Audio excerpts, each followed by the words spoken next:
Então, o velho Aristóteles está nos contando aqui as malandragens da vida real, né? Então, vocês percebem, né, que quando você considera que são 25 séculos, como há uma certa... O Aristóteles tem essa característica. Você, quando lê Platão, você não tem a sensação de se tratar de um assunto que tenha ligação direta com a tua vida, mas Aristóteles não. Aristóteles sempre tem assim uma certa característica de atualidade que é invariavelmente assim. Aristóteles está sempre renovado, é o maior filósofo que a humanidade já teve. Ninguém tem a amplitude de Aristóteles, né? O maior de todos os filósofos, embora isso sem desprezo de outros grandes, como Platão, por exemplo, né? Mas o Aristóteles é o sujeito que fez a maior, que operou com mais amplitude os conceitos associados a conhecimento que o mundo já teve. Há uma certa implicância ridícula com ele, que é do pessoal renascentista, que ficam achando que a Renascença que produziu alguma ciência, que é absolutamente delirante. Aristóteles está por trás de quase todo o conceito moderno. Nenhum outro filósofo teve a importância que teve Aristóteles. E vamos então agora quase para o final aí, né, capítulo das leis ou práticas salutares da República. Sempre com aquele objetivo de impedir que ela caia, né? Como a República é o modelo que ele prefere, então ele está aí dando sugestões para mantê-la viva. Quem gostaria de ler na segunda parte do nosso último encontro? Voluntário? Vamos lá. Eu. Roseli, também, vamos lá. Das leis ou práticas salutares da República. Cabe ao legislador ou a quem quer que tenha sabido traçar o plano do governo não apenas realizá-lo, mas, sobretudo, prover a permanência de sua obra. Qualquer que seja o governo escolhido, não é difícil fazê-lo durar 1, 2 ou 3 dias. Portanto, conforme o que dissemos acima sobre a dissolução dos Estados, deve tentar garantir sua existência, evitando tudo que lhe for pernicioso, retomando, através das leis escritas ou não escritas, todas as medidas necessárias à sua conservação. E não considerar tanto como democrático ou oligárquico o que confere esse caráter ao Estado, a não ser que ele o imprima por bastante tempo. Aqui bastante está no sentido suficiente, deve estar certo, né? Só preciso, o que ele está dizendo aqui, é preciso criar um critério, um espírito governamental e manter isso vivo, para poder garantir que você está dando certo. Às vezes, aliás, acontece que o governo, sem ser democrático por sua Constituição, se torne tal pelo fato e pelo hábito, e, inversamente, tendo-se constituído democraticamente desde a origem, seja na realidade pelos costumes oligárquicos, o que acontece depois das revoluções. Os homens não mudam bruscamente e se contentam no começo em assumir algumas vantagens sobre os demais.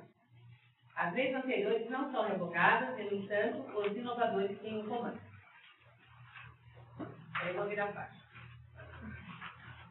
O respeito às leis e à liberdade. Conhecendo os meios pelos quais se corrompem e se dissolvem os Estados, podemos também saber por meios eles se conservam.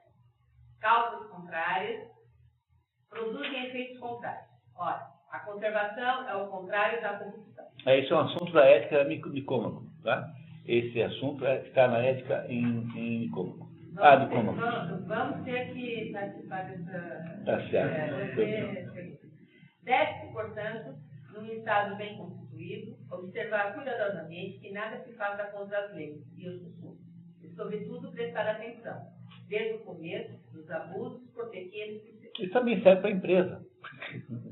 Entendeu? Também serve para a empresa. Então, às vezes, o sujeito que reclama lá que sumiu um toco de lápis pode parecer um sujeito mesquinho, mas, no fundo, há sempre alguma coisa que ele está prestando atenção atrás disso, né? Tá.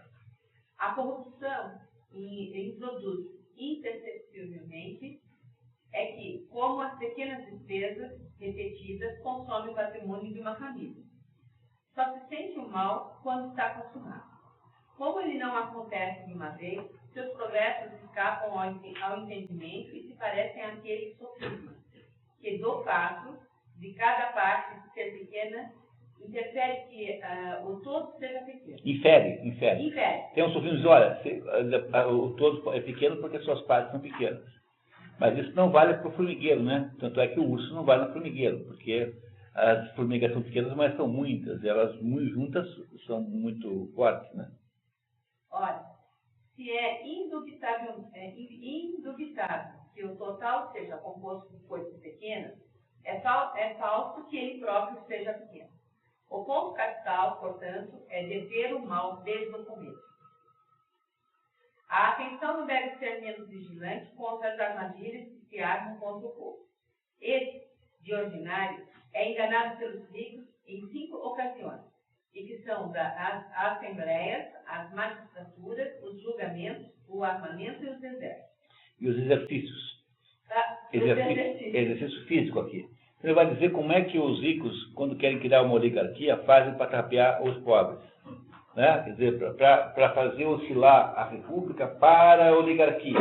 Né? Então, são os seguintes métodos. Vamos lá. Primeira, as assembleias. Permissão a todos para assistir a elas, mas pena contra os ricos se não assistirem a elas. E somente contra eles, ou então uma pena maior do que para os outros. Então, os outros que não têm nada a pena não vão, e os ricos vão, porque senão tomam multa. Então, só os ricos votam. Segundo as magistraturas, proibição aos que têm rendas de recusá-las, mas que os pobres o possam. Então magistratura é cargo público, né? Cargo público, né? Então o rico o rico não pode recusar, mas os pobres podem, tá? Os pobres podem, tá? Terceiro, os julgamentos. Pena para os ricos que se recusarem a ser juízes. Logo, todos querem ser juízes, para não ter que pagar multa. Impunidade aos pobres, ou pena maior para os primeiros, menor para os segundos, como na lei de Caruna. Em alguns lugares, todos os que estão inscritos no alistamento civil podem assistir às assembleias e ser juízes. Mas apesar das multas contra os que estando inscritos, não comparecem ou não julgarem. Não comparecem ou não julgarem, a fim de que a pena evite que se inscrevam e, não estando inscritos, sejam dispensados de comparecer ou de julgar. Pessoal, assim, olha, é o seguinte, ó, todo mundo que se inscrever aqui como vereador, como votante, se não aparecer, paga multa. E, então, os pobres que não têm dinheiro nunca se inscrevem, porque por que o sujeito vai correr o risco de pagar a multa? Não aparece. O rico se inscreve e vai, porque, entendeu? E se ele não quiser ir, ele paga a multa, mas continua na lista. Ah, é assim que faz. Quarto, as armas. Mesma norma sobre as armas e os exercícios. Permissão aos pobres de não terem armas e pena contra os ricos, se não estiverem preocupados em adquirir. Então, já que você é rico, se você não tiver arma, você recebe uma multa. E os pobres não podem ter de modo nenhum. Entendeu? Então, os ricos estão sempre armados, estão sempre decidindo. São as armadilhas que são feitas quando querem criar a oligarquia. Quinto, os exercícios. Nenhuma pena contra os pobres, se não comparecerem. E pena contra os ricos, se faltarem. Assim, uns participam para evitar a pena, outros não comparecem, não tendo nada a temer. Nas democracias, os legisladores usam sutilezas opostas. Propõem salário aos pobres que assistirem à Assembleia, ou que tiverem o ofício de juiz, e não impõem nenhuma pena aos ricos que se abstiverem. Todas essas astúcias são funestas às repúblicas. Entendeu? Então, essas astúcias, ele sempre diz, olha, que a república vai dar errado quando o passo dá mal feito, quando você tem a engenharia do negócio está errado. Então, se os oligarcas usarem esses expedientes e os demagogos usarem os expedientes contrários, esse negócio dissolve. Então, está o tempo todo insistindo que é de um pacto de meio termo entre a oligarquia e o povo que faz a república, que é o único governo que dá para fazer. A gente está no extremo agora, né? O MST pode tudo, os É. estão aí. Isso é o nome chamado isso é a demagogia que Aristóteles está apresentando aqui. Então, na medida em que você, digamos, popularizou o regime, então, se você imaginar que o governo militar tivesse sido, porque ele tinha, sobretudo, uma característica política, né? Então, que ele tivesse sido uma espécie de oligarquização, trazendo os melhores homens que havia para tentar melhorar aquela bagunça, porque, se você pensar bem, é isso mesmo que era. O que era o governo militar? É assim, quem é o sujeito que vai ser ministro das Minas e Energias? É o tal do engenheiro que sabe tudo sobre isso, que é um homem decente. Então, o Carlos Vestido estava me contando como é que eram eleitos, como é que eram escolhidos os ministros do governo militar. Então, o SNI ia ver se não tinha, se o sujeito não era trambiqueiro, se não era 171, se não era emitente de cheque sem fundo, se não tinha um rolo não sei aonde. Então, havia toda uma espécie de cuidado para você trazer para o governo o que houvesse, assim, aquilo que se chama mais tarde de varões de Plutarco. Plutarco é um escritor romano que criou a ideia de que há uma determinada categoria de homens, né, que são, assim, digamos, superiores, moralmente falando. Então, o que acontece? Essa oligarquia, por várias razões, sobretudo por falta de capacidade política, o Golberia que devia ter resolvido isso, né, porque ele era o engenheiro político do governo militar, acabou dando espaço para uma demagogização do sistema, em que a carratatua toda agora governa. Né? O que é o Brasil? Governado por um conjunto de sindicalistas vagabundos. Né? Foi o Golberia que criou o Lula? Por omissão, por não ter entendido o Lula, não porque ele queria, né? Não porque ele queria, mas por não ter entendido o fenômeno. Porque os militares não entenderam o que estava acontecendo, porque eles tinham apenas a visão anti-guerrilha. Então, os militares ficaram fascinados com a ideia de acabar com a guerrilha, com a rebelião armada. Eles nunca entenderam a rebelião política que estava por trás disso tudo. Tanto é que todos os guerrilheiros estão no poder. O Zé Dirceu, a Dilma Rousseff, assaltante de bancos. A Dilma Rousseff assaltava bancos. Assaltante de copas, as demais era assaltante de banco. Não? Não é segredo nenhum. O Rousseff se matou, gente. Então, entendeu? Então eles não entenderam a política. Aí o que aconteceu? A esquerda foi muito mais ágil na política, tomaram o poder e o estão demagogizando. Então, como é que você demagogiza o poder? Você coloca no poder a ratatouille, que distração popular, e que está interessada só no poder e no salário que ele tem. E as oligarquias estão fora do processo. E, então, quem é que está hoje no poder? Os brasileiros mais oportunistas, menores que eu posso imaginar, do ministro da Fazenda, né, até qualquer um. Qualquer um. Você pega o presidente do Banco do Brasil, é um picareta qualquer. Nunca é aquele sujeito que tinha uma história, entendeu? Aquele velho banqueiro. É sempre um picaretão assim, que só está nas boas graças do partido. E isso que estamos fazendo agora é derivando o país, oscilando para a demagogia. A demagogia tende para, num determinado momento, para uma ruptura.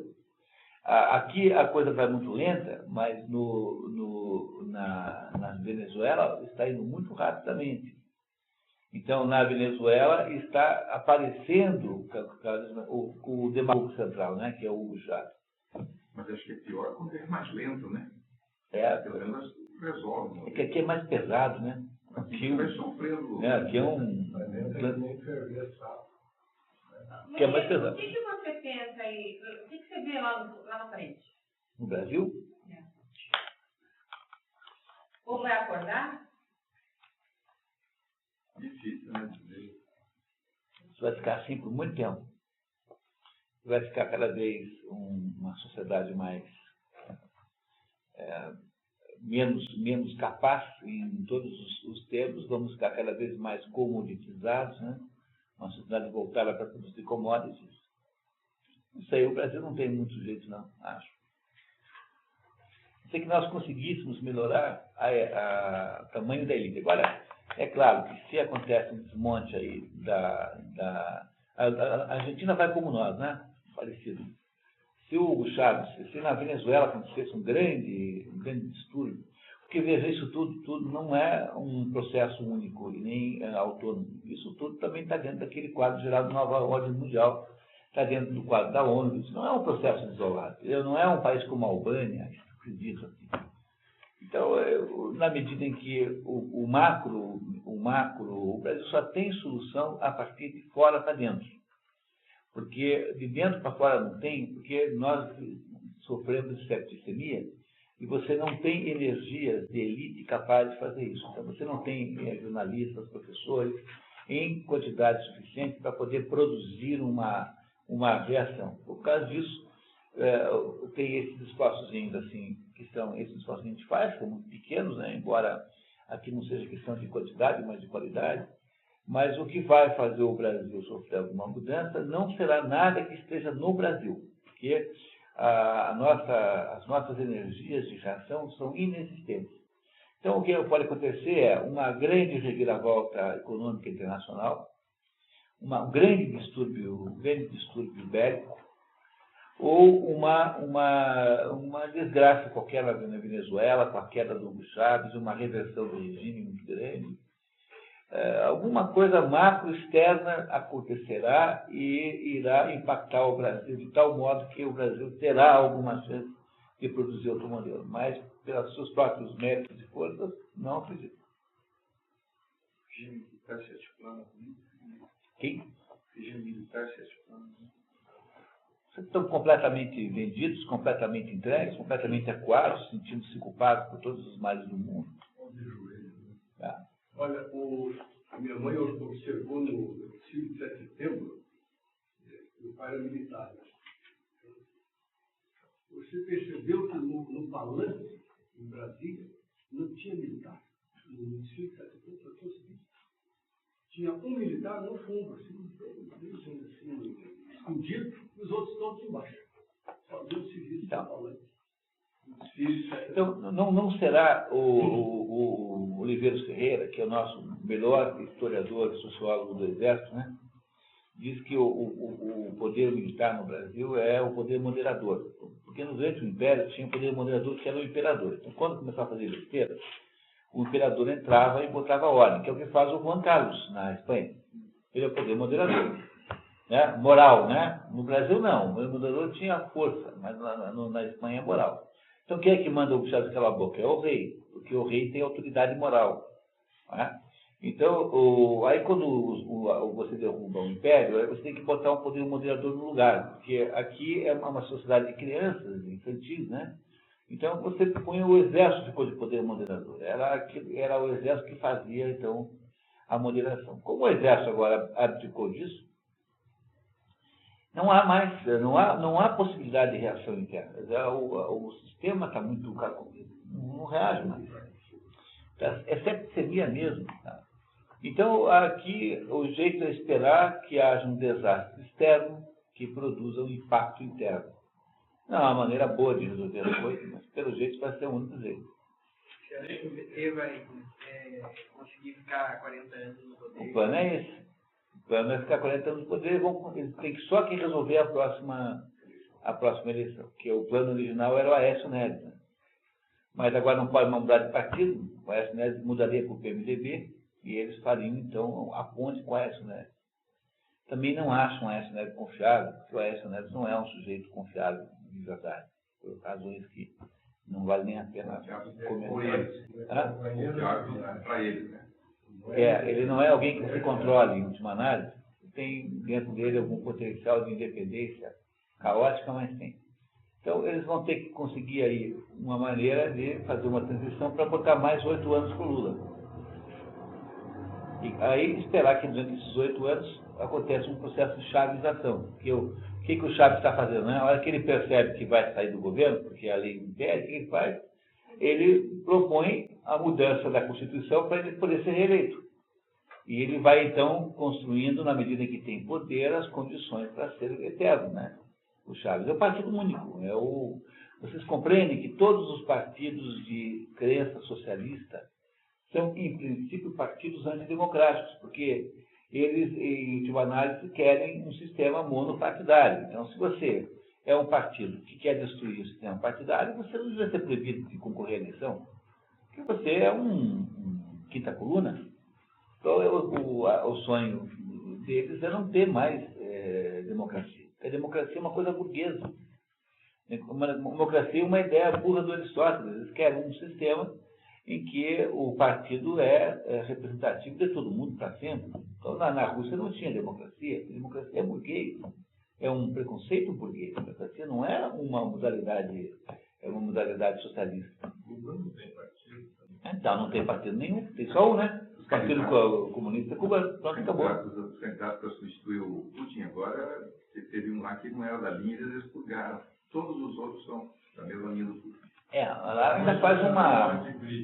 Toda vez que eles querem se livrar de alguém, o cara fica gripado e morre.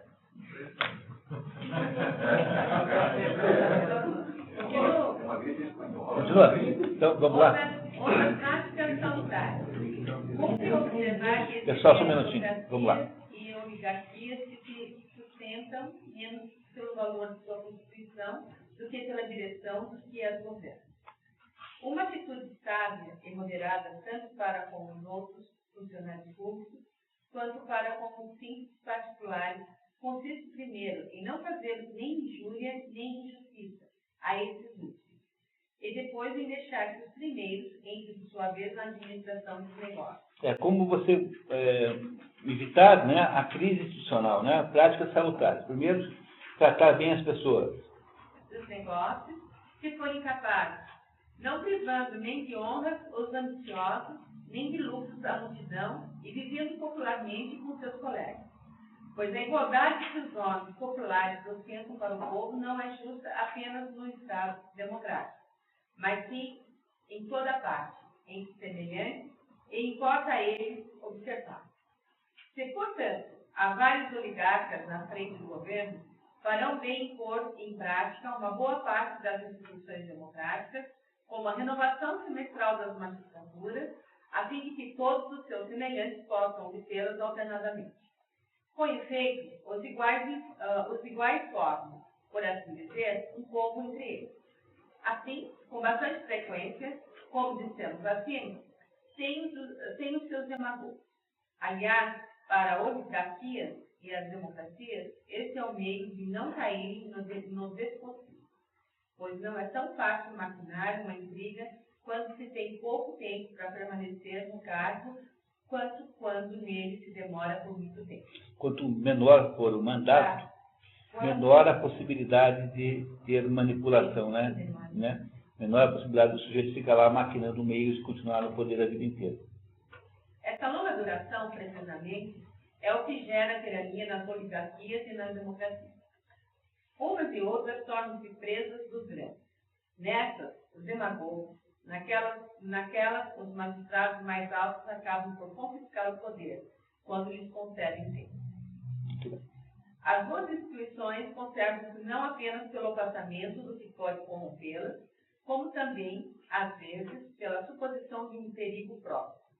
O medo torna mais atento à segurança do Estado. Assim, aqueles que velam pela sua segurança devem inventar de tempo em tempo alguns perigos e tornar mais próximos os perigos que estão distantes, a fim de que os cidadãos informados estejam sempre alertas, como sentinelas no mundo. Esse é o George Bush, né? O tempo todo gritando, né, que o Bin Laden está chegando. Bin Laden está chegando. Então, a Fox, aquela rede de televisão governista que tem lá, ela mantém aquele, né, nível de alerta máximo. Quer dizer, o George Bush venceu a segunda eleição, apavorando os americanos com a possibilidade do Bin Laden jogar bombas lá. Aviões, né? Aviões bomba lá. Isso aqui, esse é o método mais importante de governo do George Bush. Tem algum método de governo que ele usa, é esse. Tá? Então, se você reparar, há uma vez eu vi uma reportagem mostrando que havia uma manipulação daquele nível de perigo, né? Aquele nível de perigo que o governo estabelece, né? Que era era correspondente à oscilação das pesquisas. Quando cai a pesquisa, o George Bush bota Marinho de perigo. Aí o pessoal fica com medo e se junta junto com ele. Também se deve, se possível, cuidar através de leis, ou pelo menos prestar atenção, para que não surjam animosidades e sedições entre os grandes, e abafá-las antes até que tenham começado e atingido os que nada tinham com isso. Mas nem todos têm a capacidade de dar contra do mal em seu começo. É um privilégio dos políticos profundos. O Mário da Gama Cury e o Oxford traduzem por estadista. Político profundo, você vê, né? É uma maneira canhesta de traduzir. O sujeito não tem ideia do que é político profundo. É uma maneira, está certo, não está errado, mas você tem uma palavra para português para isso, né? Então, só o estadista consegue perceber o perigo crescendo. Está isso que o Aristóteles está dizendo aqui. Se houver alguma variação na oligarquia ou no Estado a respeito dos impostos existentes, como quando, permanecendo mesmo o imposto, a abundância do numerário aumenta. Cumpre aumentar ou diminuir a taxa através de uma nova ordenação, proporcional ao aumento ou à diminuição do numerário. Tá, então é só para entender isso, né? O censo, o que é o censo? O censo, que é de onde veio essa palavra moderna, censo, é o quê? É uma espécie de levantamento para saber qual é o patrimônio do sujeito. Então, tem lá um determinado equilíbrio em que são aceitos como eleitores ou como governantes quem tiver no mínimo tanto. Mas, de repente, o que acontece é que há um aumento geral de riqueza, porque houve colheitas boas ou porque houve não sei o quê. Então, quando há uma mudança no nível médio de riqueza, é preciso modificar também atualizar a tabela do imposto de renda, né? Que no caso aqui a tabela censitária, para que você possa manter mais ou menos paritário os cidadãos com relação ao poder. É isso que ele está dizendo aqui.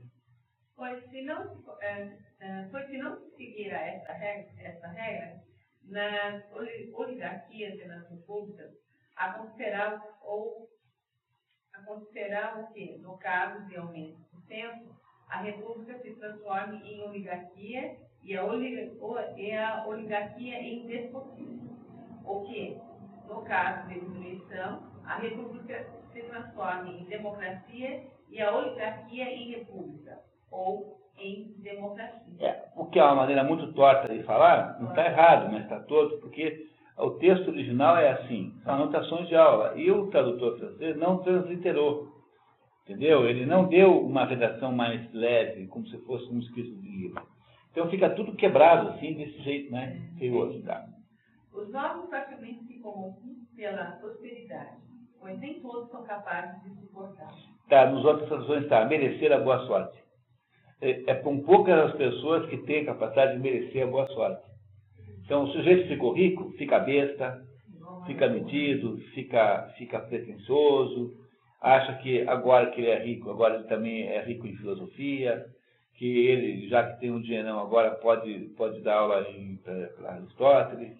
Se Aristóteles não fosse melhor que ele era mais rico que ele. Como Aristóteles é mais pobre que eu, então eu é que devo ser sábio. E esse Aristóteles aí é um pobre coitado, um professorinho. Entendeu? É assim que pensa o sujeito rico. No Brasil, é 100% do tempo assim.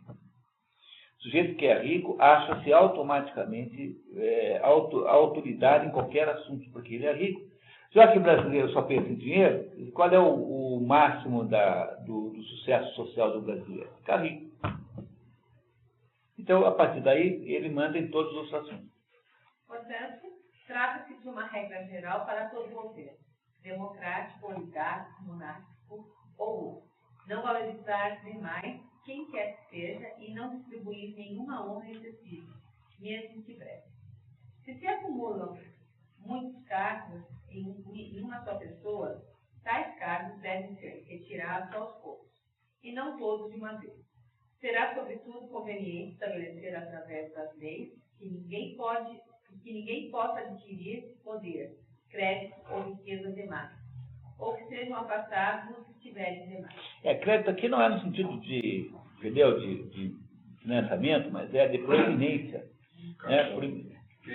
credibilidade pública. E como na própria vida privada pode vir novidades perigosas, É necessário que haja um magistrado para observar todo o gênero de vida e se chocar com a forma e o espírito do governo, qualquer que seja ele, democrático, republicano, político ou outro, a fim de manter a tranquilidade pública em todas as partes. Se alguma facção ou classe do Estado assume demasiada ascendência... Poder, né? Ascendência é poder. O remédio é confiar sempre ao partido contrário os cargos e os empregos, opor as pessoas distintas na massa e os pobres aos ricos, misturar com os ricos a multidão dos indigentes ou fortalecer o partido médio para romper os projetos sediosos da desigualdade. Sediciosos, quer dizer, que tem um poder de incitar rebeliões, né? Mas, em toda a política, não há máxima mais importante do que fazer com que as magistraturas não sejam lucrativas. Quer repetir, por favor? Olha que coisa importante. Mas, em toda a política, não há máxima mais importante do que fazer com que as magistraturas não sejam lucrativas. Tá, né? Cumprir o dever cívico não pode ser uma atividade remunerada que o sujeito resolva substituir pela atividade de produzir sapatos ou produzir espiga de milho. Não pode. Porque na hora que ele faz isso, ele torna-se interessado na sua própria manutenção perpétua. Né? No caso do Brasil, então, é uma coisa tão arrasadora isso. O Brasil é uma sociedade de parasitas financiados pelos trabalhos. Então, no sistema de aposentadoria integral, a quantidade incrível de funcionários desocupados. Mas aqui no Paraná não tem, por exemplo, não tem aqui funcionário fantasma. Não tem. Mas tem o funcionário gato gordo. Você entra em qualquer repartição pública aqui, qualquer órgão do Estado, tem 15 pessoas batendo papo, fazendo crochê ou tricô, o fulano vendendo e comprando automóvel usado no telefone. Quer dizer, eles são usuários da estrutura do Estado, são inúteis, e, no entanto, são indemissíveis, não podem ser mudados, não pode ser... só se o sujeito matar a mãe sem razão, é que você pode... Se tiver razão, não tem problema. Sem uma boa razão, não pode. Entendeu? É assim que funciona na prática. É o país feito assim, há de ser um país que carregará... Porque, veja, esse negócio de direito adquirido, economicamente, é traduzido por custo fixo. Entendeu? Sabe qual é a tradução? Direito adquirido é uma expressão jurídica. Quando você traduz direito adquirido para a linguagem econômica, chama-se custo fixo. Então, o Brasil é uma sociedade em que a parte, digamos, produtiva tem que subir o morro com o piano nas costas. Você tem que carregar milhões de pessoas cheias de direitos e ser ainda considerado o mal do mundo, né? Ainda você é considerado o mal do mundo. Então, esse é o problema que as histórias estão mandando você não fazer isso há 25 anos. Tá? Vamos ver. Isso convém, sobretudo, aos oligarquias. O vulgo zanga-se menos por estar excluído do governo do que por ver os magistrados viverem às custas do tesouro público. Porque gera inveja, né? É até muito cômodo dispor de todo o tempo para cuidar dos negócios particulares. Mas se estiver persuadido de que os titulares dos cargos públicos vinham do Estado, terá a dupla vexação de estar afastado tanto dos cargos públicos quanto dos lucros pecuniários. Esta gratuidade é a única maneira de aliar, por assim dizer, a democracia à aristocracia. Que é o método dele. Quer dizer, o que é a república? É aliar a democracia à aristocracia. Como é que faz isso? Pela redução da lucratividade do cargo público. A lucratividade é quase a pedra de toque do sistema, quer dizer, é quase o centro do sistema. Ela concede aos nobres e ao vulgo o que deseja. Por um lado, admite sem distinção todos no governo, que é o procedimento da democracia. Por outro lado, o que é uma concepção aristocrática? Só concede magistratura aos nobres. Está vendo o método dele misto? Tá? Isso se torna fácil se retiram dos homens públicos todos os meios de tirar proveito de suas magistraturas. Então, os pobres não se preocuparão com esses casos, mas preferirão exercer sua profissão e cuidar de seus negócios. Vão trabalhar, né? Ficar fingindo no governo, hein? E os ricos, não precisando de salários para viver, aceitarão mais facilmente os cargos não pagos. Disso resultará também que os pobres, tendo tempo para trabalhar, alcançarão mais facilmente a riqueza, e os nobres não correrão o risco de depender do primeiro que aparecer.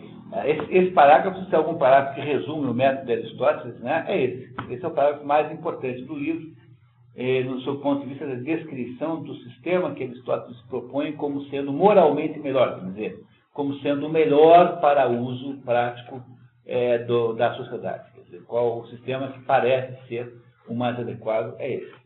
Está descrito nesse parágrafo. A Câmara dos Lordes, lá na Inglaterra, eu não sei em detalhes. A Câmara dos Lordes é uma entidade oligárquica, porque eles não são eleitos, eles são indicados, fazem parte daquela nobreza inglesa. É muito provável que não sejam pagos, né? Muito provável. Agora, eu não sei, sinceramente, é até uma boa pergunta de pesquisar amanhã. Eles tomam decisões a nível É que a ideia, o sistema inglês é um sistema profundamente aristotélico, porque você tem um voto universal, né? Os votantes elegem uma Câmara, uma das duas câmaras é voto direto, que são os representantes, os commons, né? Que são os comuns, e a rainha, que é a representante do Estado, elege, né, indica a Câmara Alta, que é a Câmara dos Lordes. Então você tem uma compensação oligárquica a uma, digamos, generalização popular. Então isso faz com que haja algum equilíbrio aqui. Parece que é bom, parece que funciona. Mas o sistema é aristotélico, porque embora Aristóteles não tenha aqui desenhado todos os mecanismos, seria incrível, né? Ele tá, na verdade, nos propondo o espírito do negócio. O espírito é esse que tem na democracia inglesa, com toda certeza é isso. Agora, se os lordes recebem ou não, era bom perguntar, eu não sei. Isso é uma boa pergunta. Como diziam os professores que não sabiam a resposta antigamente, tema de pesquisa para a próxima aula. Valeu nota. Para prevenir a expoliação do tesouro público, é preciso que a receita seja feita à vista do público e as duplicatas dos impostos e dos recibos sejam entregues às corporações, às centúrias e às... As corporações, centúrias e tribos são os beneficiários pela receita tributária, né? Então, são determinados gestores, né, da coisa pública. De resto, os magistrados serão menos tentados a tirar algum lucro de seus cargos se houver honras propostas pela lei aos que os tiveram exercido liberalmente. Aí nas outras duas traduções está, os tiverem exercido com melhor desempenho moral, né? Então, é assim, o sujeito que mantém lá a honestidade devia ser homenageado, receber uma medalhinha. É aquele negócio do Mutley. Né? O Mutley é uma demonstração aquele cachorro que quer medalha. Lembra do Mutley? Aquele cachorro que pede uma medalha. O Mutley pede uma medalha, imagine que coisa mais modesta. Né? Mas tem que dar uma medalha pública para quem é honesto e sério. Até para dar um reconhecimento. Nas democracias, deve-se ser prudente com os bens dos ricos e não submeter nem suas propriedades, nem suas rendas a nova cativa, como se faz secretamente em algumas repúblicas. Seria ainda mais sábio não obrigá-los a grandes despesas e até mesmo proibi-lhes as que são apenas aparatórias, sem serem úteis para o povo, como espetáculos, iluminações e outras coisas semelhantes. Obrigar os ricos a pagar festas populares devia ser proibido, para que você não vá criando aos pouquinhos meios de ir expurgando, né, e de ir confiscando tudo que os ricos têm. É para garantir que os demagogos não possam ir além de um certo ponto. Da mesma forma, nas oligarquias é preciso ter muita atenção para com os exigentes e distribuir os empregos lucrativos. No caso de algum rico os ultrajar, será punido mais severamente do que se tivesse insultado um igual. É preciso que as heranças não se transmitam por testamentos a estrangeiros, mas por sucessão às pessoas da família, e que cada um só possa receber uma. Dessa forma, haverá maior igualdade entre as riquezas e um maior número de pobres poderão tornar-se ricos. Na democracia e na oligarquia, convém que os que participam menos do governo, como os ricos na democracia e na oligarquia os pobres, sejam em tudo o mais tratados igualmente, se não melhor, a menos que se trate da suprema autoridade, que deve ser reservada ao que a forma do governo indica, isto é, ao magistrado único ou ao Senado. Aí vem o desinteresse. Os atuais demagogos, para fazer acordo com o povo, proporcionam, através dos tribunais, muitos conflitos. O tempo todo com essas leis aí, tem aquela linha maluca do sujeito que quer que ninguém ganhe mais do que não sei quantos mínimos, e tem que dar a diferença para o governo, a lei que, nessas leis de imposto sobre grandes fortunas que são confiscatórias, tem que devolver tudo para o governo, leis que estabelecem agora que vai ter multas mais altas. Né? Então, veja, o movimento nas estradas aumenta, e aumentam os acidentes porque as estradas são péssimas. Vocês já foram aqui para São Paulo de carro? A estrada mais importante do Brasil é um lixo absoluto. E o sujeito que cobra aquele negócio lá, aquele imposto chamado IPVA, que cobra o imposto que está na gasolina, como é o nome? CI. Esse sujeito que pega esse dinheiro não arruma a estrada, quer cobrar de você mais multa porque você caiu no buraco e se matou. Que tal? Não é isso? Se você quiser entender o que é esse drama, é só pegar o seu automóvel e ir até São Paulo, para a estrada mais importante do Brasil, porque é a estrada que liga São Paulo a todo o Mercosul, aí você vê o que é, sendo que tem 30 quilômetros e tem pista única.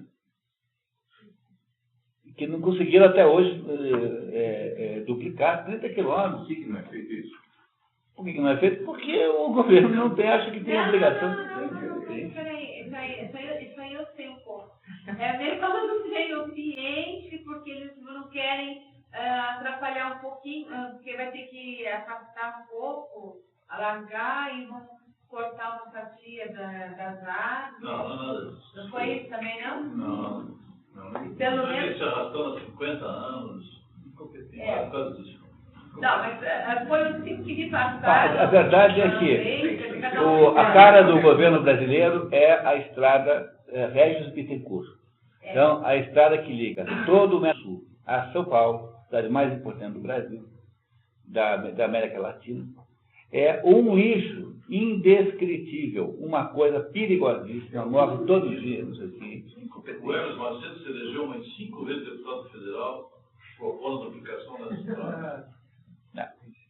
Sim, mas entenderam? Tudo bem, isso é um fato. Agora, por quê? Bom, podem ser várias as razões, mas o que interessava agora nesse ponto é você compreender o raciocínio que você faz demagogicamente. É assim, você diz assim, eu vou cobrar mais multa. A multa é uma maneira confiscatória. Por quê?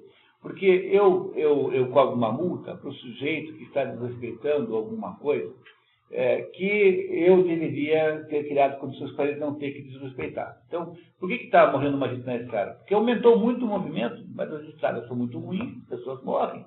Mas, em vez do governo admitir que a culpa é dele, dizer assim, não, as estradas aqui estão ruins, o que ele faz? Ele aumenta mais ou mais o confisco, que é a multa. E todo mundo, otário, acha isso bonito. Você vai na vida do povo aí na rua, não, isso realmente tem que diminuir, tem que multar menos. Multa proporcional ao valor do carro. E tem uma multa em que você fica com o carro, o governo fica com o carro para ele.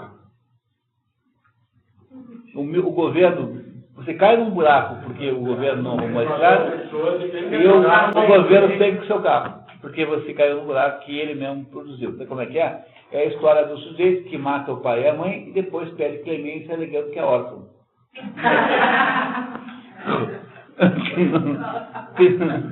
Entendeu como funciona? É isso. Esse é o fenômeno. Bom, aqueles que se preocupam com a segurança do Estado devem agir de modo inverso. E, em vez de se apoderar em proveito do povo, dos bens condenados, consagrá-los à religião. A pena será a mesma e deterá igualmente aos crimes. mas o povo terá menos pressa para condenar, pois não tirará nenhum proveito da sentença. Além disso, os legisladores devem fazer com que as acusações públicas se tornem muito raras, estabelecendo penas pesadas contra os que agirem levianamente, pois não são as pessoas do povo, mas sim as dos meios refinados que assim se costumam atacar e humilhar. Deve-se inspirar a todos, e sobretudo aos cidadãos, um afeto pelo governo tão grande quanto possível, para ao menos se evitar que considerem os grandes como inimigos. Como as últimas espécies de democracia contam um povo numeroso e é quase impossível toda essa gente assistir às assembleias sem pagamento, as pessoas de certa situação correrão grandes riscos se o Estado não tiver renda. Só se subsidiará essa despesa, esmagando-os com impostos e mandando confiscar seus bens por tribunais vendidos à iniquidade. A iniquidade é a corrupção, né? Isso já precipitou a subversão de muitas democracias. Portanto, quando o Estado só tem poucos recursos, só deve haver assembleias nacionais, muito raramente, e tribunais numerosos só por muito pouco. Isso, quer dizer, não tem dinheiro, não fica fazendo reunião de políticos. Lembra que nós já aprendemos aqui no último encontro que, de certo modo, a democracia depende de baixa participação política, que é exatamente o contrário, digamos, da opinião dominante, né, no mundo moderno. Ele está dizendo aqui, quer dizer, não tem dinheiro, então não faz reunião, porque se você fizer reunião, vai ter que pagar o povo, né? E para pagar o povo tem que confiscar os ricos. Aí os ricos começam a se aborrecer com a tal da democracia, porque se vem aí espolhados. Entendeu? É isso que ele está dizendo para fazer, para não fazer isso. Os ricos temerão menos a despesa e verão sem maiores preocupações que não lhes são concebidos como honorários, mas apenas aos pobres. Isso também pode ter como efeito fazer com que se julguem muito melhor os processos. Os ricos não se ausentam de bom grado de suas casas por muito tempo, mas se dispõem a isso quando se trata de um tempo bastante curto. Agora tem 2 parágrafos sobre o Bolsa Família. Preste atenção. Tá? Olha só. 25 séculos, tá? Se houver renda suficiente, não se deve, como faz o senador, distribuir à arraia miúda o dinheiro que sobrar. Mal o recebe e já voltam a cair na enchente, pois essas pessoas são tonéis furados, a que essa liberalidade não traz nenhum proveito. Um homem realmente popular deve antes cuidar de que o povo não seja pobre demais. A miséria é a fonte de todos os males na democracia. Assim, deve-se encontrar meios de tornar todos abastados de maneira duradoura. Isso servirá aos próprios ricos. O melhor emprego das rendas públicas, quando a sua percepção está terminada, é auxiliar amplamente os pobres para colocá-los em condições ou de comprar um pedaço de terra ou os instrumentos para a lavoura, ou de abrir um pequeno comércio. Entenderam o segredo? O segredo é você conseguir fazer o sujeito ganhar o dinheiro com o esforço dele. Entendeu? Então é aquilo que o Luiz Gonzaga dizia naquele velho baião, né? Mais, amigo, uma esmola para um homem que é ação, ou mata de vergonha, ou vicia o cidadão. Né? Então, o segredo todo está você diz assim, conseguir que o pobre chegue em casa e diga assim para a mulher, para os filhos, olha, eu ganhei esse dinheiro hoje. Essa é a única maneira de tirá-lo da miséria, porque quando você não faz isso, que é essa estupidez que fazem aí, você não entende a diferença entre quem é pobre e quem está pobre. Então, a maioria dos pobres só estão pobres, porque não há uma economia. Como é que você melhora a economia para essas pessoas? Joga a CLT no lixo, diminui a carga tributária imensamente, para de encher o saco com essas exigências ambientais ridículas, deixa as pessoas trabalharem, quer dizer, tira essas bobagens. Quando você puder contratar empregada a qualquer preço, aí as empregadas começam a ter emprego. E você tem que tirar o governo de cima das pessoas, o Estado, para poder ter prosperidade econômica. Aí as pessoas não vão lá pegar aquela miséria do bolso não sei das quantas e começam a rodar por sua própria vida, começam a estabelecer coluna vertebral e começam a dizer, olha, eu também sou capaz de ser vitorioso. Esse é o segredo do Muhammad Yunus, com aquele negócio do empréstimo. E ele faz a pessoa dizer assim, eu sou capaz de pegar dinheiro e pagar de volta. Quer dizer, o que ele está dando não é dinheiro, é autoestima. Quando você faz essas bolsas, você está tornando todo mundo em escravo do Estado. Então, um agente aí miserável, estatal, não pode ter coisa pior do que isso. Está aqui o Aristóteles dizendo que não é para fazer isso 25 anos atrás, 25 séculos atrás. Existe um bom livro para a história do inocente. Do Banco para mim? Soubemos, tá. Muito bem, continuamos? Se não for possível ajudá-los a todos, deve-se pelo menos descer os subsídios na caixa de alguma tribo ou fúria, ou de alguma porção do Estado, ora uma, ora outra. Far-se-á com que os ricos contribuam para as despesas das assembleias necessárias, de preferência a esbanjamentos frívolos e meramente aparatórios. Por meio disso, o governo cartaginês tornou-se popular, empregando sempre alguém do povo nas administrações provinciais para que aí fizesse fortuna. É próprio de um grande discernimento e de uma alma nobre, quando se é rico, proteger os pobres e lhes oferecer oportunidade e meios para trabalhar. O sujeito chegar no juízo final com uma conta bancária de 1 bilhão, 600 milhões, não conheço gente assim. Chega lá e eu não tenho como explicar, hein? Agora, você fez o quê? Depositei no Banco do Brasil, para garantir. Isso é pecado mortal. Pecado mortal. Se você ganhou 1 bilhão, se o mundo permitiu que você ganhasse 600 milhões, você tem obrigação de botar esse dinheiro para gerar riqueza. Não tem jeito disso. Botar no Banco do Brasil é o pior de todas as possibilidades. Vai virar tudo mensalão, vai virar remuneração de corporativos do Banco do Brasil, gente acostumada com privilégios, não trabalham, tem privilégios imensos, não quebram, porque não são nunca sujeitos às regras do mercado bancário. E você tem que botar o pessoal para botar sapato no pé para trabalhar, não tem saída. Tá? Então não há nada pior, do ponto de vista da fracasso ontológico, do que um rico que escondeu o dinheiro. Nada pior. O exemplo dos habitantes de Tarento revela, assim, muito digno de se imitar. Eles põem em comum alguns bens para uso pessoal e com isso conquistam o afeto do povo. Quanto aos seus magistrados, escolhem de duas maneiras, um por eleição, outro por sorteio. Os segundos para que o povo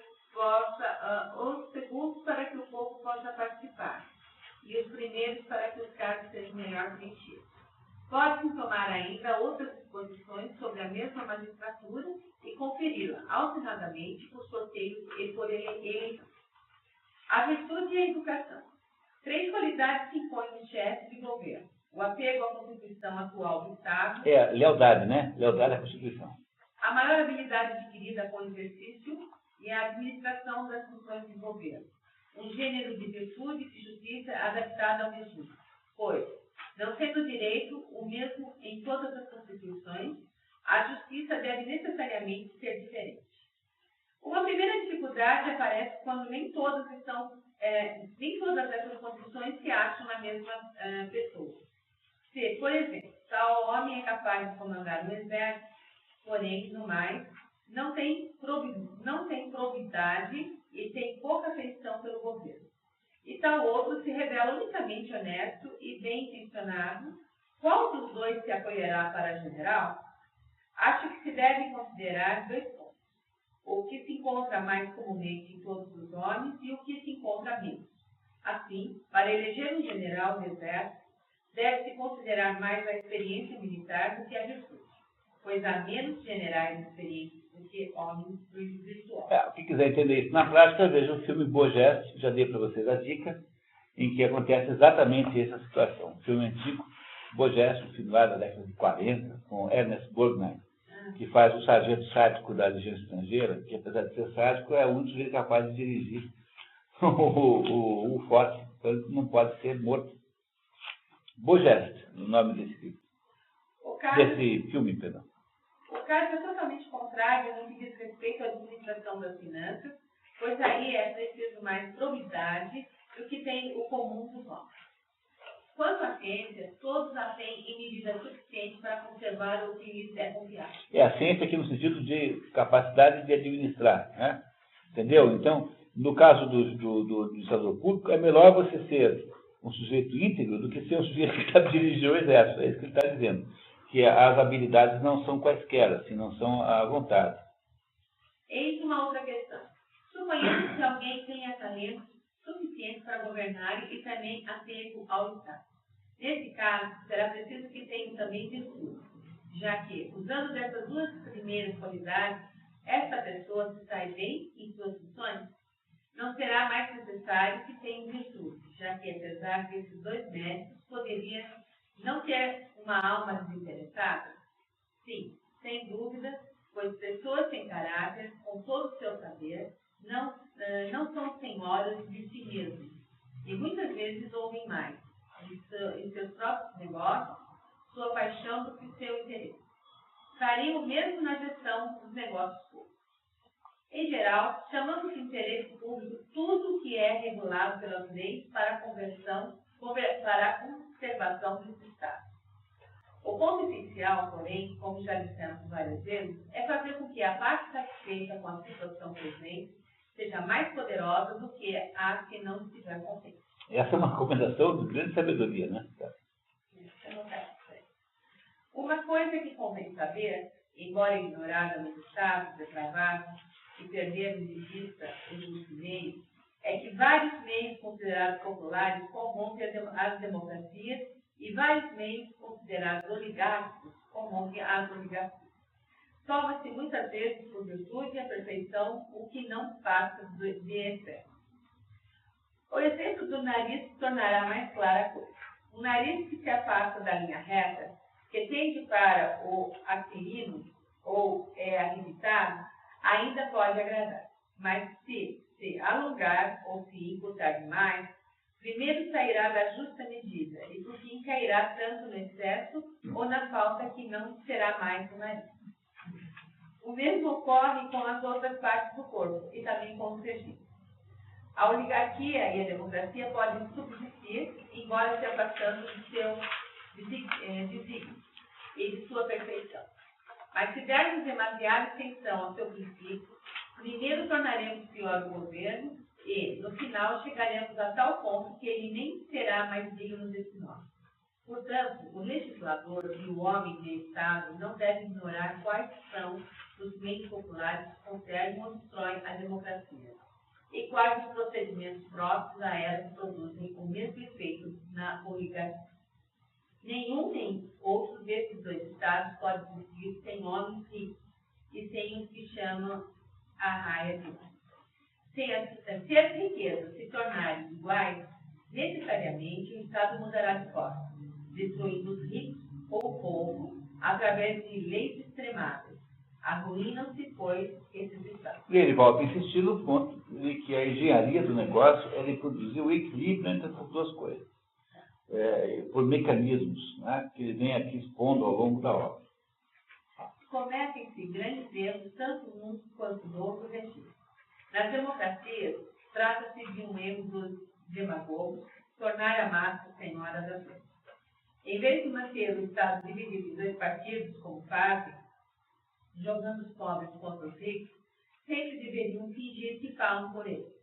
Nas oligarquias, os oligarcas cometem o mesmo erro, ao se preocuparem demais com o interesse dos ricos.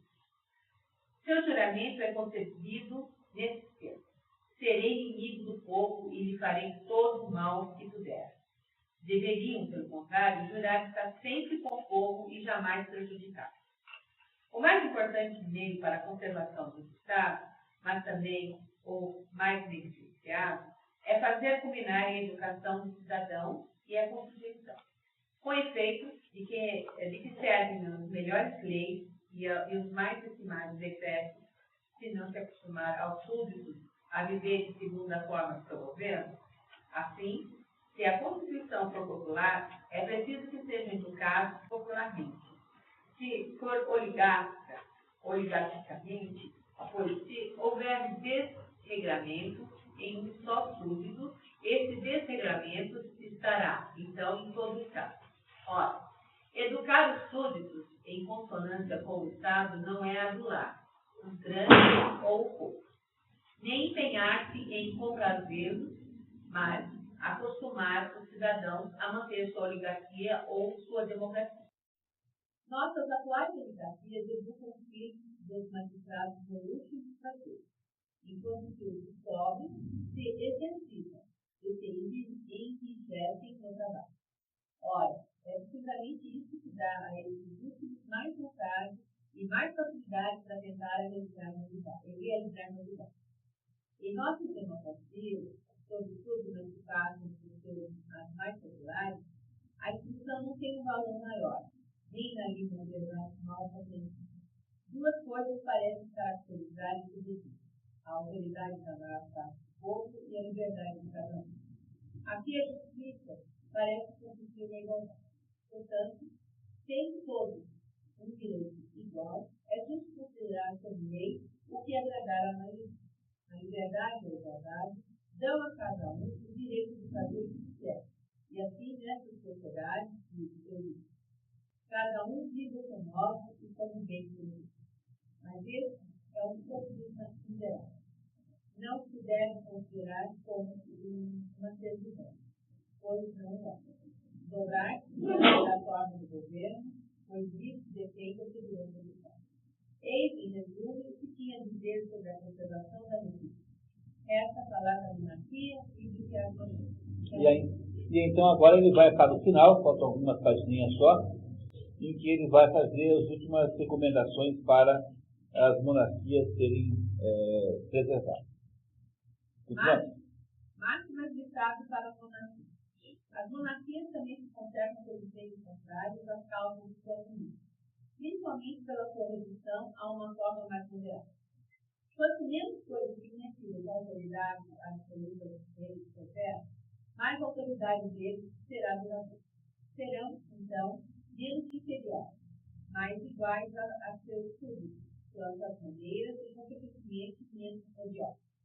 Foi se manteve por tanto tempo a monarquia na Moloca, na Lacedemonia, onde desde o começo a soberania foi dividida em dois pilares e depois moderada em muitos pontos pelo rei Teofonto, sobretudo pelos contrapesos da magistratura dos elfos, que eram os representantes da aristocracia que podiam, impediam o rei de ficar absolutista.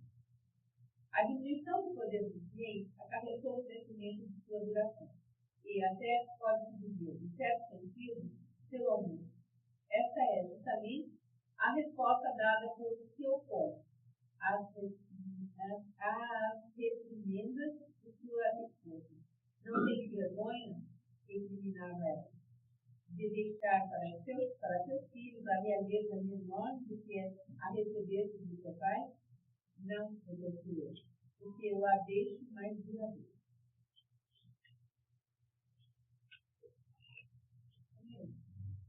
O recurso ao rigor. A tirania conserva de duas maneiras opostas, quer pelo rigor, quer pela moderação. O método do rigor foi discutido de mão em mão e foi observado por vários tiranos de seu estado. Sua instituição é atribuída a Ciriano de Corinto, e também se encontra no exemplo dele no governo do céu. Já indicamos mais em cima algumas das suas marcas. O próximo parágrafo é uma descrição perfeita de Cuba no canto moderno. Reparem, tá? Cuba é... Embaixar os personagens mais eminentes, enquanto possível, e de fazer mais rápido. Não permitir ao público nem banquetes, nem associações, nem discussão, nem qualquer outra coisa semelhante. Afastar-se do tudo que é próprio para iluminar a alma e inspirar confiança. Proibir a escola, assim como as reuniões de distração. Tomar todas as medidas para impedir que os habitantes não se conheçam por si, já que as relações só servem para torná-los mais confiantes. Ter patrulhas que andem dia e noite pelas ruas e discutem nas portas das casas, a fim de não haja nada de secreto entre parte e futuro. Aos poucos, eles se acostumarão à escravidão. O mesmo ocorre com outras práticas perto e bárbaras que chegam à tirania e têm a mesma eficácia. Deve-se manter muito por toda parte, saber tudo o que faz e tudo o que se diz. Destacar a gente dos peões como fazia Hierão em Siracusa, colocando-o em toda parte onde havia uma reunião ou um conciliado. Não se é tão ousado quando se tem algo a temer, de tais vigilantes e quando se é fica-se. O Cuba, cada bicicleta quadra tem uma espécie de inspetor ideológico, que é alguém que o põe lá e que faz a fiscalização daquela quadra. Então não acontece nada que ele não sabe, ele vai em todas as reuniões, quando e ele faz relatórios sobre o comportamento das pessoas ao governo. Cuba é esse modelo aqui, quer dizer, é uma das maneiras de você manter a tirania viva, né? Então ele está dando conselhos aqui aos tiranos agora. Lembre que ele sempre tem uma espécie de neutralidade, porque ele diz que, quem gosta de tirania, então tenha. Né? Mas ele não acha isso bom, ele acha que bom é a sua república. Mas aqui, ensinando como é que se faz com o tirano. O Fidel Castro leu esse trecho aqui, que ele faz com o Primeira, gosta entre os amigos, entre a raia de luz, os nomes e entre si, empobrecer os cidadãos, a fim de que não possam formar uma guarda armada e absorvidos do trabalho contributivos para viver, não tem tempo de conspirar. Como exemplo dessa manobra, temos os tiranos do Egito, os tempos dedicados aos deuses pelos César, os dos deuses olímpicos pelos filhos de Isso. As fortificações de Samos por Líbano, que são todas coisas que tendem aos mesmos fins de ocupação e empobrecimento. Está dizendo que os pirâmides do Egito são métodos de você fazer o pessoal ficar trabalhando, né, e não ficar reclamando. Aumentar o peso dos impostos, como em Siracusa, no tempo de Jesus, os tiranos, onde, em 5 anos, foram obrigados a darem distribuições tudo que valia a terra. Uma lei que está de IPTU de 5% significa que cada 20 anos você entrega o apartamento para o governo. Um imóvel para o governo.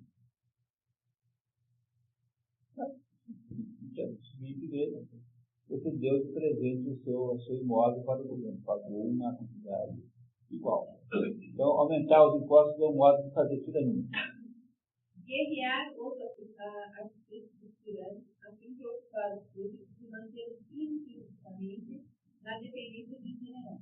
A realeza tem proteção com apoio, mas é próprio dos tiranos confiar dos seus, que tem como todo mundo vontade de matá-los, mas além disso, tem também o poder de fazer. Fazer uso dos recursos da extrema democracia, como a sugestão do governo doméstico às mulheres, para que elas revelem os segredos dos seus maridos, e com o afrouxamento da escravidão, para que também os escravos denunciem. Está vendo? A história descobriu por que serve feminismo. Os escravos das mulheres nada amam contra os tiranos, e até, se tiverem a felicidade de ser tratados por eles, afeiçoam necessariamente a tirania, ou a democracia, onde o povo também pode ser um tirano. Os dois regimes ensinam os aduladores. O povo se ordenador, os tiranos, os que rasteiros diante dele. Um homem franco e leal ama, mas não adula. Eles, pelo contrário, provocam a adulação e favorecem o combate. Preciso deles para ser solteiro. Emprego e expulso. Diz o provérbio. A gravidade e a franqueza desagradam. Querem ter os privilégios sozinhos. Quem quer que use delas parece disputar com eles sobre preeminência e seu despotismo. Tais pessoas são odiosas, como se atentassem contra a tirania. Admitem por vezes os estrangeiros de preferência aos cidadãos, encarando eles como inimigos e aqueles como indiferentes, e portanto só concedem a eles o acesso à sua pessoa. meios. Eis porque meios todos eles gerados pela malignidade e pela improbidade mais ultimada, que mantém a tirania. Podemos, porém, reduzir-nos a três, pois, no fundo, são apenas três as coisas que se valem tirar. A primeira, manter-se súbito, no mais profundo aviltamento. Um homem sem coragem não conspira nem trama contra ninguém. Mendigo estatal ia botar os pobres todos para fazer fila para pegar dinheiro dele. A segunda, fazer com que desconfiem uns dos outros, pois a tirania não pode ser derrubada se não houver pessoas que tenham confiança em si. Aí tem que botar tudo quanto é estatuto. O velho desconfia dos jovens adultos, negócio de dono de cartola, de torcedor, homem e mulher, entendeu? Todos têm que desconfiar de todos. Assim, tiranos declaram guerra a todo homem de Deus que tiver coragem. Essa categoria de pessoas determina a sua vida, por não quererem deixar-se travar felizmente, serem francos com todos, sobretudo entre eles, e não denunciarem ninguém. A terceira, não lhes deixar nenhum poder. Sem poder, ninguém tentará arruinar a tirania, porque não se tenta tranquilo. Todos os desígnios dos tiranos tendem a algum desse tipo, e todos os seus atos estão relacionados com isso. Nada de confiança dos cidadãos, nada de poder, nada de alma. Eis o mestre do rigor. Agora ele acha que os tiranos podem também ter moderação, e é com sugestões moderadas para a moderação que ele então encerra esse capítulo de livro, né? Então vamos lá agora, em vez de usar os métodos tiranos, vamos agora usar o método da moderação. Vamos ver como é que é. O uso da moderação. O outro método, diverso do primeiro, consiste, como dissemos, na moderação. Concebe-se ela ao considerar a maneira como se deprava a monarquia. Concebe-se-á, né? Concebe-se-á. Concebe-se.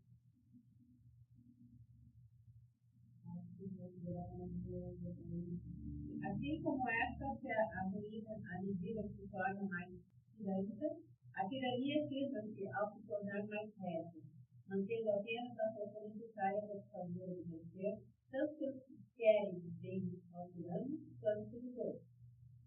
Poder que não pode ser dele sem ele próprio ter dele. Então é isso. Tornar a tirania mais régia é levá-la para uma monarquia, digamos, constitucional e aceitável. Isso posto é preciso que o tirano faça, em parte, o que faz respeito, e que, quanto aos demais, salve as aparências simulando corretamente os sentimentos e os modos de modo. Em primeiro lugar, que tenha o hábito de se preocupar com o recurso, que evite as despesas que ferem o fundo, como a dilapidação da finança. Que faz a educação de crédito, não é uma boa maneira, né? Então isso deve ser uma coisa que pega muito mal, né? E se abstenha de fazer a culpa dos pobres que têm tanta dificuldade para realizar grandes gastos, principalmente essas generosamente escandalosas, como pensões para suas amantes e para os encarregados de seus prazeres, para estrangeiros de mérito, para a fusão de função e de imoralidade.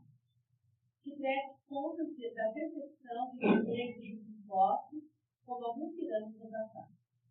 Por esse meio, será tido por econômico e fará com que esqueça sua tirania. Sendo-se no Estado, não deve temer a falta de dinheiro, mas vale para ele estar sem dinheiro para suas campanhas e se deixar em casa tesouro de dinheiro. Com isso, ficarão menos tentados de alugar esse dinheiro, porque, em sua ausência, governarem o Estado. Pessoas muito mais temíveis para ele do que os meros cidadãos. Esses marcham com ele para o combate, enquanto que aqueles ficam na decadência. Está dizendo que é bom para o tirano ter pouco dinheiro, porque se ele tem muito dinheiro, quando ele vai para a guerra, levando aos soldados, os picaretas pegam o governo, né? Porque o pessoal que fica acha uma boa ideia de aproveitar, né, que o sujeito não está lá e toma o poder. Quanto à percepção dos impostos, o tirano deve comportar-se como se só os aumentasse para a manutenção do Estado. E, se ela poder para os seres viventes. Numa palavra, mostra-se tal que seja considerado mais o guardião do que o senhor do serviço. Esse pedaço aqui parece muito com Maquiavel, né? Vocês compreenderam? Tá? A diferença é que Maquiavel não sabe que está produzindo uma contradição, porque Maquiavel é o sujeito que produz um aconselhamento do príncipe, porque ele está interessado no sucesso do príncipe. E esse aqui, na verdade, está apenas descrevendo as situações. É muito diferente da situação de Maquiavel da história. Por isso que antes de ler Maquiavel, a gente lê Aristóteles, que ele vai descrever para você com muito mais clareza o que está fazendo. Está fazendo um inventário dos métodos de um tirano parecer menos tirano. O Maquiavel não está fazendo isso. O Maquiavel está criando uma estratégia para o mundo. Ele está interessado no resultado disso. Não é o caso de Aristóteles. Entendeu? É muito diferente as duas posturas. Maquiavel tem uma postura imoral. Aristóteles tem uma postura moral e científica. Maquiavel não. Continuamos. O tirano tem também uma abordagem fácil e o mais grave. A abordagem é que não tem a aparência severa, um ar agradável. De modo que os que tiverem acesso a ele parecem menos temíveis e respeitados. O que homens desprezíveis não conseguem fazer. Se não se preocupar com nenhuma outra virtude, e pelo menos seja certeza, tem a política de passar por justiça, e se abstenha não apenas ele mesmo de toda injúria contra o seu filho, de qualquer sexo que for, mas também não tolere nenhum de seus domésticos ou seu marido, e cuide de que suas mulheres se comportem da mesma maneira para com as outras mulheres. Pois há injúrias feitas por mulheres de tiranos que arruinam a tirania. Sobre a questão dos prazeres sexuais, que passa ao contrário dos prazeres viciosos, que não se contenta em se entregar a eles da manhã à noite, durante vários dias, mas ainda querem que todos saibam a vida que levam, para serem admirados como seres felizes. Que use moderadamente desse tipo de prazeres, que pelo menos tenha a aparência de não correr atrás dele e até de procurar chutar-se a ele. Não se surpreende com facilidade e não se despreza um homem forte, mas sim um homem bêbado. Nem um homem vigilante, mas sim um homem sonolento. Numa palavra, deve agir de modo totalmente inverso do que dissemos mais acima. Conservar e abandonar a cidade, como se fosse seu curador e não o tirano. Que demonstre principalmente muito zelo pela religião. Segue sendo injustiça da parte dos místicos que creem, seja religioso, e parece temer aos deuses. E se está menos tentado a conspirar contra ele, quando se presume que tem a ciência e o favor do céu. Mas é possível que sua piedade não seja afetada, nem superficial. Além disso, que honre as pessoas do bem e os que se sobressaem por algum carinho, a ponto de convencê-los de que não seria melhor tratado que seus concidadãos, no estado da mais ampla liberdade. Que deixe para si mesmo a distribuição das honras e entregue a seus oficiais e aos juízes para todos. Outro cuidado da conservação e a segurança de toda a monarquia consiste em não elevar ninguém, ou então elevar mais de um, pois assim eles se desviarão mutuamente. Elevar é promover, né? Promover. Se, por acaso, só se puder fazer avançar um só, que não seja nem arrogante, nem audacioso. Esses caráteres são, todas as coisas, muito rigorosos. Se for preciso rebaixar alguém e tirar o mérito e a autoridade, que não seja de uma vez, mas pouco a pouco. É necessário. O Maquiavel manda fazer o mal todo de uma vez só. Deus, o mal de uma vez. Muito bem. Tá. É necessário, sobretudo, abster de qualquer injúria, principalmente de dois tipos. Injúria é ultraje, né? Uma, bater em quem quer que seja, outra, honrar a juventude por publicidade. Honrar a juventude por publicidade é abusar sexualmente de jovens. Esse respeito é indispensável, sobretudo, para aquelas pessoas ambiciosas do mundo. Os abaixo suportam com impaciência a injúria que toca na discussão dos pessoas. E as pessoas sábias e honestas, tudo que atenta contra a sua honra. A própria punição das faltas é limitada no Estado. Só se deve fazer o uso deles com uma espécie de identificação. Se acontecer que o bispo se deixa levar por alguma fraqueza com pessoas próprias, é pedofilia, né? Que seja por amor e não por abuso de autoridade. E se pedir a honra, que indivíduos com maiores. Entre aqueles que conspiram contra a vida do tirano, os mais terríveis, contra os quais mais se deve cuidar, são os que sacrificam a própria vida constante de seja para matar, principalmente os que são motivados pelo ressentimento de alguma injúria, quer em sua própria pessoa, quer na sua. Nada se poupa quando a cólera e os feitos de si. É difícil de esperar. Conter a cólera. Põe-se nela a vida. É o que o Herói falou. No fundo, as lembranças de injustiça são as mais fortes. Né? Como os estados são compostos de duas partes, pobres e ricos, deve-se fazer compreender que sua salvação depende das estados e de cuidado de tomarem para não purificarem uns aos outros, no que quer que seja. Mas que se estraga para os seus lados mais poderosos, para que, se acontecer uma exceção, não seja forçado nem a libertar os escravos, nem a desarmar os cidadãos. Se um dos partidos unir-se a eles, suas forças lhe bastarão para resistir ao partido que ousar atacar.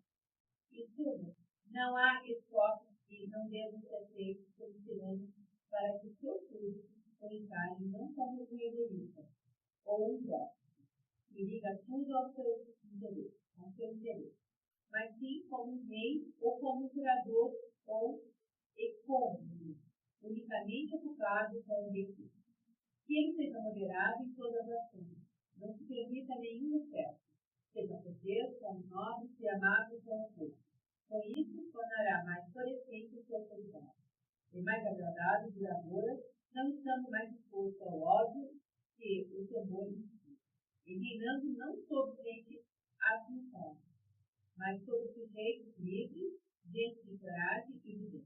Enfim, que regue de tal modo todos os seus maneiros que, se não for bom, o pareça pelo menos pela metade, e se for mal, só o pareça pela metade.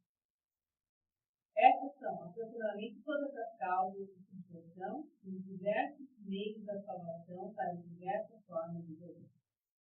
Com isso, terminamos a política da escola. Existem aí anexos muito bons que são comentários que ele faz sobre algumas das instituições que ele analisou. Eu sugiro que vocês não deixem de ler o primeiro apenas, que é sobre Platão, né, sobre a República de Platão, mas, fundamentalmente, são comentários que reforçam o que ele já disse, aplicações em casos concretos. Então, aí vocês viram um passeio pela mente de um filósofo notável, né, que, de alguma maneira, descreveu muito bem o mundo que nós vivemos. E com isso, então, nós, para quem for acompanhar aqui, né, o Ética Nicômaco, né, nos despedimos por um tempinho até no dia 3 de março, a gente, os que puderem fazer, né, tiverem interesse, fazemos o mesmo passeio, agora por um texto mais fácil de ler, embora seja um pouco mais longo, que é o texto em que nós vamos aí entender o que é que ele sugere que o indivíduo faz. Queria muito agradecer a vocês pelo heroísmo de passar o verão fazendo isso, a Patrícia, sobretudo, que tem feito todo o apoio aí para que essas coisas aconteçam, e desejar aí, né, que nós nos encontremos aí. Nós não sabemos ainda como será, se vai ser da BRH ou não. Seja como for, o grupo de leitura continua com Ética a Nicômacos, ou na BRH, ou em outra outra situação qualquer, mas continua igual. Então, muito obrigado a todos. Né? São 10h30. Até a próxima. Então, né? Muito bem. Né?